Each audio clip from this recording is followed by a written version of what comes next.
Salut les toqués, dans ce nouvel épisode, je vous entraîne du côté de Banon, à la fromagerie de Banon, pour fabriquer quoi? Bah oui, le célèbre Banon.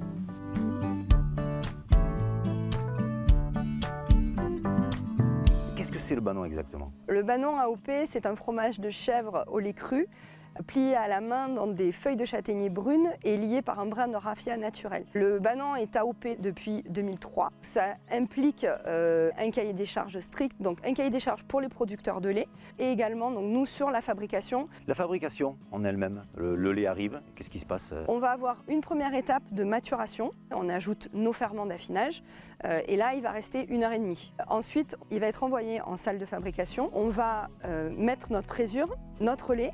On va attendre que le lait, on appelle ça cailler, on va le trancher, le brasser et ensuite arrive l'étape de moulage. Et ensuite on a un premier retournement et 3 autres retournements dans la même journée. Le lendemain on démoule, on sale les deux faces et ensuite on le met dans une première salle d'affinage. Là les fromages vont rester 48 heures. Deuxième salle d'affinage avec une hygrométrie un peu différente et une température aussi. Dans le dernier affinage, il faut qu'ils aient minimum 5 jours pour que du coup le pliage puisse les récupérer pour aller les plier. Nous sommes sur le poste de pliage. On a ces feuilles de châtaignier. Alors c'est pas par coquetterie qu'on plie les fromages avec des feuilles de châtaignier, ça donne aussi un goût et une couleur au fromage. On pose la feuille sur le fromage et ensuite on rabat la feuille. L'idée est de recouvrir tout le fromage. L'étiquette, très importante, c'est elle qui est garante de l'AOP. Et le raffia. Et voilà. Donc le pliage fait par les toqués du Sud et par une professionnelle, voilà la différence. À quel moment on va pouvoir le consommer? En comptant les 5 premiers jours, ça fait minimum 15 jours. On trinque? Allez, on trinque. Au Banon. Ben non. Il est vraiment irrésistible ce Banon. Merci. Du coup je pars avec les Banons parce qu'on va cuisiner maintenant. Bonne dégustation. Merci, à bientôt Au Géraldine. revoir Bruno.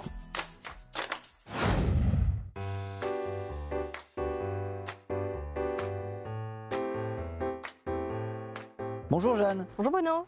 Le Banon, Jeanne, ça t'inspire? Le Banon de Banon. Et le Banon de Banon, c'est du Banon. Regarde. Il est beau. Qu'est-ce qu'on fait avec ce Banon? On va faire une tartine. C'est parti. Avec du bon pain Voilà. qu'on fait nous. Fabriqué à la bonne étape, bien sûr. Et le Banon, elle va avoir du caractère, cette tartine. On va mettre un petit peu de vinaigre, un petit peu de poivre noir, Oui, un petit peu de gros sel. Ensuite, la poire. la poire. Après, on va faire des segments d'orange. On va concasser des noix et des amandes. J'en ai pris un petit peu plus pour toi. Des noix, des amandes. Alors ça, c'est parfait pour la santé. Mais de toute façon, Bruno, la cuisine, c'est bon pour le cœur, puisque c'est fait avec amour. C'est magnifique ce que tu viens de dire. Je suis ému. Et une amande. Merci. On va ajouter un petit peu de miel. De miel de lavande, hein, c'est Ouais. ça? Après, on va ajouter la mélisse citronnée. On a cueilli là une fleur de courgette Mais oui. du jardin. Et tu vas l'utiliser Oui. comment? Juste comme ça, en... D'accord. Hop. Quelle magnifique tartine nous vous préparons là, les amis. On va ajouter un petit peu d'huile d'olive. Est-ce qu'on peut l'appeler la tartine marseillaise? Parce qu'il faut avoir une grosse bouche pour mordre là-dedans. Non, les amis, je rigole, hein, bien sûr. On goûte? Allez, c'est Allez. parti, vas-y. Tiens, tu prends ta tienne, moi je Allez. prends ma mienne. Santé. Ouh, ça c'est généreux. Chin. Il va.